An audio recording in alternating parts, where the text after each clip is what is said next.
All right, fellas, what's going on? Back again with another video. And today we're going to watch Jimmy Highlander. He's one of the bigger influencers in the game. You know, he talks about the statistics and stuff. And today he's going to talk about his own hot topics. Let me know what y'all think in this video in the comments below. I will be talking about what I think about it, if I agree with it or not throughout the video. And then also you can find the full video and stuff. I'm put the link in the description. But without further ado, let's get into it. Let's get into it. After years of judging, critiquing, hating on some of your hot takes, today I'm gonna share some. Yeah, some people have the worst hot takes. Like some people are like so delusional with their hot takes too, and they don't even care. Like I don't know. There's so many I can't even explain. But anyway, let's continue the video. Of mine. It is only fair, after all, that if I put others' opinions up for debate, contention. It says 32 LeBron James easily beat 52-year-old Michael. Skip Bayless always had the worst debates, bro. I'm not gonna lie. Skip Bayless, please, you need to up, bro. You gotta stop. You gotta stop. You saying 52-year-old Michael Jordan can beat a prime LeBron? That's evil work, bro. That's evil work. Ridicule, that I do the same for myself. Because like you, I too am just bro, a these guy who has debates a are few bad, takes and bro. opinions that I wouldn't dare say out loud in fear of having my ball knowledge put into question. But today, I'm gonna do just that. So here are my NBA hot takes. Let's see his hot takes. A lot of this stuff is usually unbiased and statistical, so. Today's video is sponsored by And I am not sponsored by season is heating up, and that means bigger plays and even bigger wins. Okay. In preparation for this video, I thought about some of the opinions I've had over the years about players, teams, eras. Opinions that I know are probably subjective and completely false, but I usually try to stay as objective and non-biased as I can. I respect that. Research, refer to film, gather consensus when necessary. But in this video, I'm doing none of that, and instead sharing with y'all 5 of my NBA hot takes. Alright, so my first hot take is kinda hard to admit. I almost don't even want to say it out loud, but I'm going to. Tim Duncan has become overrated. Huh? Bring out the torches. Hear me out. When Tim Most of my Oh, are you serious right now? ECPI University. Skip the ad, skip the ad. Tim Duncan was playing, there were maybe a few seasons throughout his 19-year career where he was considered the best player in the world. No one ever thought he was better than Shaq in his prime. Many fans at the time argued that KG had a higher peak than him, although I would disagree with this. And in the moment, for a good decade or so, you would be in the minority if you thought Tim Duncan was a better basketball player than Kobe Bryant. By the time Sounds Duncan about right. retired, he was very underrated. Most fans had him somewhere around 15th, maybe just outside the top 10 greatest players of all time. Sounds about right. But miraculously, over the past 5 years or so, Timmy has creeped from 15th to 13th to top 10 to where he probably should be, somewhere around 7, to now all the way within people's top 5, even top 3 players ever. And this isn't just a small community of I ain't gonna lie. Tim Duncan, in my personal opinion, is definitely a top 5 candidate when it comes to best player of all time. Hey, top 10, sorry. But as far as creeping to top 5, I don't know about that. I disagree with that one. I'm not gonna lie. So he low key spitting with this take. I'm not gonna lie. Tim Duncan advocates pushing this propaganda. I'm seeing Duncan floating anywhere from top 5 to top 3 all time for a lot of fans these days. Even people claiming he may just be the greatest basketball player of all time. All right, now that's Tim huge Duncan was glazing, incredible. major The best glazing. power forward of all time. He is not one of the 5 greatest players ever, let alone the GOAT.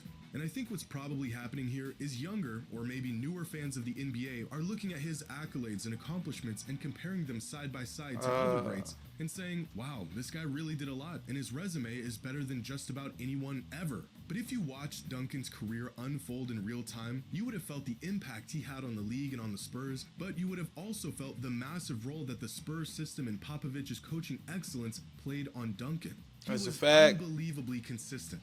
he was a defensive juggernaut. He was a leader. But Duncan was also the beneficiary of the most competent organization in the league that prioritized team ball and continuity. From Hall of Fame teammates he played with for the majority of his career to all-time greats that played big roles in helping the Spurs win championships, Duncan was always surrounded by winning culture and winning teammates. This is by no means a knock on him. In fact, he was a big reason why the Spurs were so cohesive. But only in retrospect would you look at his laundry list of accomplishments and neglect all of the details that came with it. For many years, the Spurs as a team and organization were seen as this staple of excellence more than Tim Duncan was as an individual. It wasn't Duncan and the Spurs. It was just the... Yeah, that Spurs dynasty was crazy. That Spurs dynasty went from... When they go from? They went from... I think like 2004, like even like to the point to the 2000s to 1999 with David Robinson, all the way to like 2014, 2015. That team was like great. The system was amazing. So yeah, he's definitely spin. This is one for one take right here. The Spurs, they were one and the same. Not this pretty good team with a fantastically great player on it. But if you just look at his resume, you wouldn't know that. You could argue Duncan had maybe a top 3 career in NBA history, but as a player, he's just not on the same tier as Jordan or LeBron or Kareem.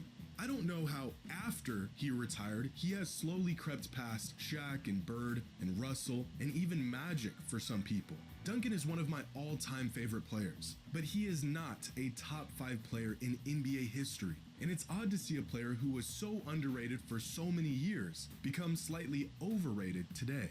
Now, I'd like to think of myself as sort of a board member, an executive within the organization of LeBron fans and Glazers. So this next take pains me to say. No. LeBron has sabotaged many good situations throughout his time in the NBA, and his career as a whole has suffered because of it. Okay. He kind of spitting. Let me tell you why. That 2020 year when the Lakers went to the championship, they should have never changed that team up. They shouldn't have got rid of JaVale. They shouldn't have got rid of Dwight. They shouldn't have got rid of KCP. And they should have just kept the whole squad, especially them two bigs. They played a big part in them winning that championship in the circle. So, yeah, I'm going to see what he says about the other teams, but when it comes to that team, that's 100% for sure. And maybe the Cavs, because I know at one point they had D Rose, Dwayne Wade, and like it was supposed to have a quote unquote good squad, but it ended up being trash. I think that was the year he went off. I think it was 2018. That was his best year. I'm sorry. We all know that LeBron has been held back by some bad front offices, selfish teammates, terrible roster constructions. But what doesn't get talked about enough is how he has gone out of his way to try to make good situations better and has inadvertently ended up just ruining things for himself in the process. Yep. Like in 2014, when he decided to sign with the Cavs instead of staying with the Heat. Why did he do that? Well, we all know why. The Heat were getting old, Wade was past his prime, and the Cavaliers had the cap space and a budding young star in Kyrie Irving to help reel Bron back to Cleveland. This decision eventually led to a championship, but what if he just stayed with the Heat? With Pat Riley and Spoelstra, where there's culture and accountability. I imagine his career would have played out even better considering where the Heat are today. Yep. Or what about when the Cavs went to back-to-back finals in 2016 and 2017, but since LeBron didn't feel they had enough to win it all, he orchestrated an entire implosion of their roster, which ended up being vastly worse, and then just left them again once things were beyond repair. Or most recently, when the Lakers won a championship in 2020, instead of reloading with the same roster, the Lakers returned with a whole new team just 2 seasons later. Kuzma, These decisions do not happen without LeBron's okay. Throughout his career, he has been so quick to want more, want something better, and he can't wait around for it to happen organically, so he tries to force these things to happen. And when it doesn't work out, which it hasn't worked out a lot, the organization, the coaching staff, and even his own teammates end up taking the fall. As great as he is, LeBron has tried to play GM way too often in his career, and when he can't or he's out of options, he just moves on to the next new shiny thing. If he just stayed with the Heat, or stayed with the Cavs, or allowed rosters to build chemistry and young players to develop naturally over time, I think his career and the perception of it would probably be better right now. LeBron has willed his way to some of the greatest feats the sport has ever seen, but he has also sabotaged a lot of good things along the way. Now, here's a hot take for you. Yep. He's 2 for 2. 2 for 2. 2 for 2. Except like when LeBron was on the Cavs and then he first went to the Heat, I feel like that was the correct move for him to do it because the Cavs are trash.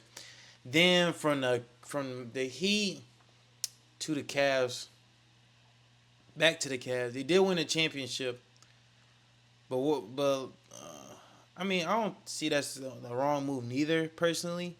But then once he had won that championship and made a whole entire roster, both when he was on the Cavs and when he was on the Lakers, yeah, he do got a point. So I'll say like it's 2 for 2 or 1.7 to 2, whatever you want to call it, whatever.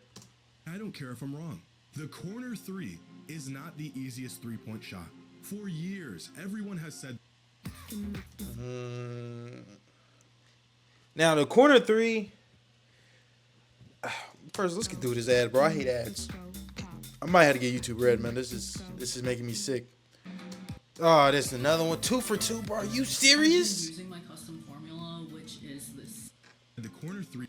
Anyways, when it comes to the 3-point line, he is.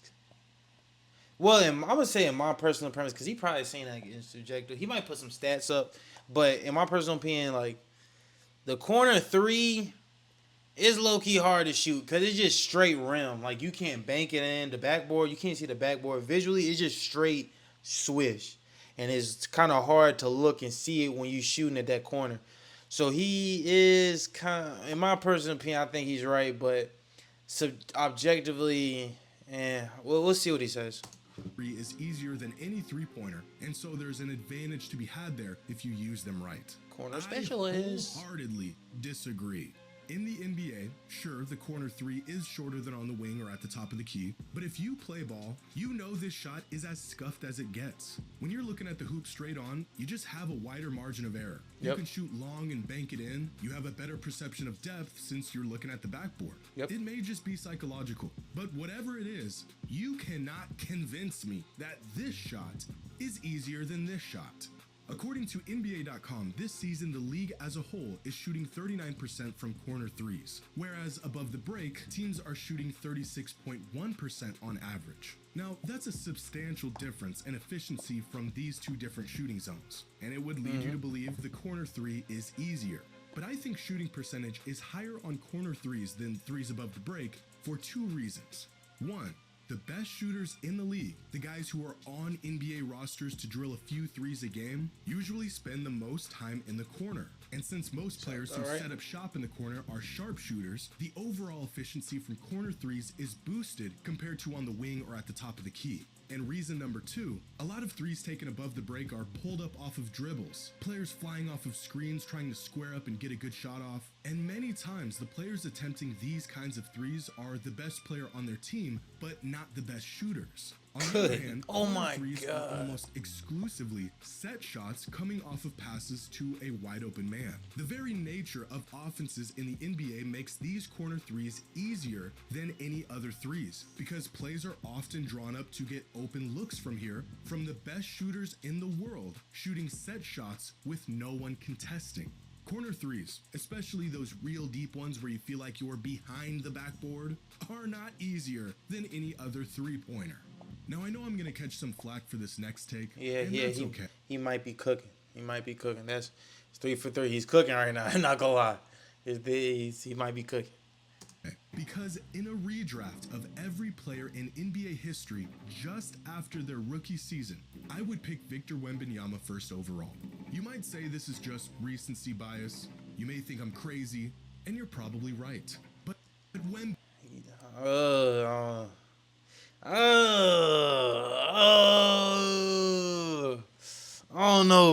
know about that one. Yeah. I'm gonna say 3 for 4.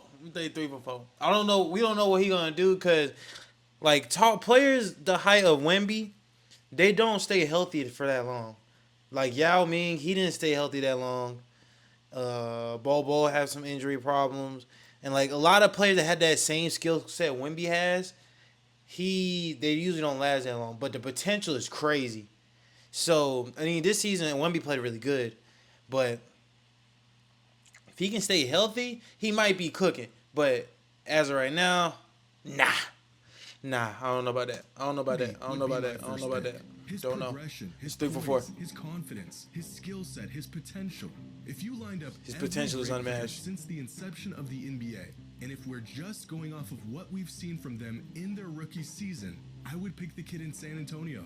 Now, my answer may be different if I were to pick anyone before they played in an NBA game. Maybe it's LeBron or Kareem. But based on what we know so far, give me the 7'4" alien. Wemby can do everything on the court. He's got the offensive skills, the defensive ability, and willingness. From what has been said about him, he is like a sponge with information. He's learning exceptionally fast on the court. And I think what's just as impressive as his physical tools, the kid is not afraid of the moment. He isn't timid, he can talk trash and take it too. He's got heart, and you can tell he really loves the game. Now, I think some players who are up there with him for the first overall pick in a redraft post-rookie season might be... With the new text-to-image Are you feature in serious, Photoshop, bro? I can make this promo starting from a blank canvas. Let's click Generate Image. Come on, none of that. Shaq, Kareem, MJ... Kareem averaged 28. Jordan averaged 28 his rookie season. Maybe Hakeem. Overall, their numbers are about equally as impressive. But the thing that stands out about Victor is that he's doing this Those at 19, crazy 20 years old fingers, bro. on a minutes restriction. He's already an elite two-way player, possibly even the best defensive player in the entire league.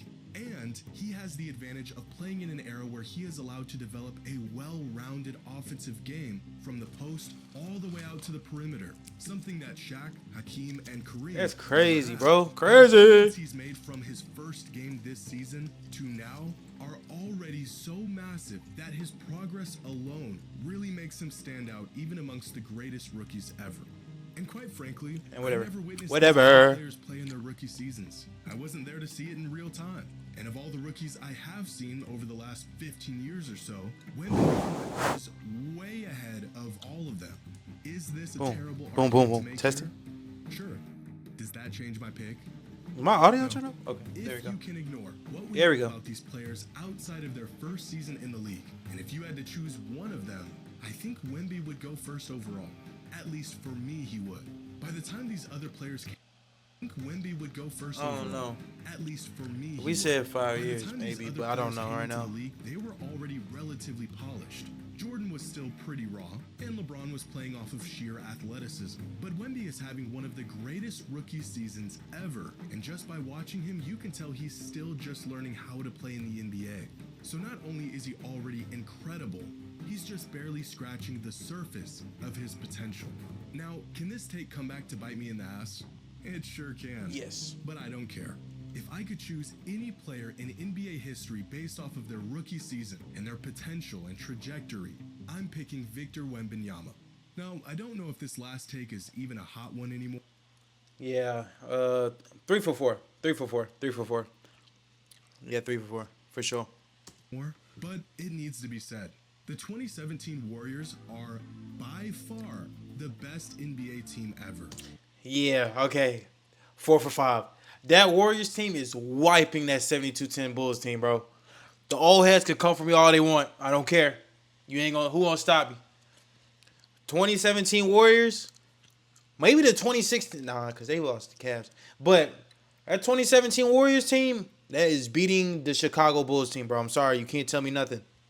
Can't tell me nothing. Not just And they for sure being that simple, Celtics team that won trail championships. They are, by a pretty wide margin, the best, most cohesive team in NBA history. Over the years, people will argue that the 96 Bulls were better, or the 2000 Lakers, or if they're really out of their mind, they'll say the 86 Celtics. But no, the 2017 Warriors would dog walk any team you put in front of them. That's what I'm saying. They were so good that it pissed people off. They were so good that everyone unanimous. Bruh, Kevin Durant was the most hated person in the world once he went to the Warriors, bruh. Even I was a hater, bruh. I ain't gonna lie, I was a hater, bruh. I mean, I'm a LeBron fan, but I was a hater, bruh. The Warriors, bro, they had a God squad, the Monstars, as a real life team. Agreed that it wasn't even fair. It's been long enough now that the painful hopelessness that this team inflicted upon NBA fans around the world has subsided. But I'm sure we can all still remember just how overwhelming this team was. They made really good teams look incompetent. I mean, Look they had sad. everything. arguably the greatest player in the world at the time, the greatest shooter ever at the peak of his powers, the most versatile defender in the league, arguably the second greatest shooter ever, and somehow still managed to have a very solid, well-rounded bench. And not only did they have the most talent, but all of that talent worked really well together. All of their skill sets and intentions meshed about as well as a team could. So not only were they the most loaded team in NBA history, they all bought in, and they all just wanted to win. So I not only think they're the best team ever, I don't even think it's close. Pick any other team to go against them, specifically the 2017 version of the Warriors, and the opposing team would be lucky to sneak 1, maybe 2 wins in a 7-game series. And those are 5 of my NBA hot takes. Hopefully I didn't alienate every NBA fan throughout this process. I just think it's only fair that after sitting on my high horse and judging everyone else's takes, I share a few of my own. So please go easy on me. Share your thoughts in the comments below. Corner 3 suck. And as always, until next time. All right, man. This is going to be the end of the video. I love you guys. Appreciate you. You know what I'm saying? Road to 1K. Tell me what else videos you want me to react to in the comments down below. And I'll see you guys next time. Peace.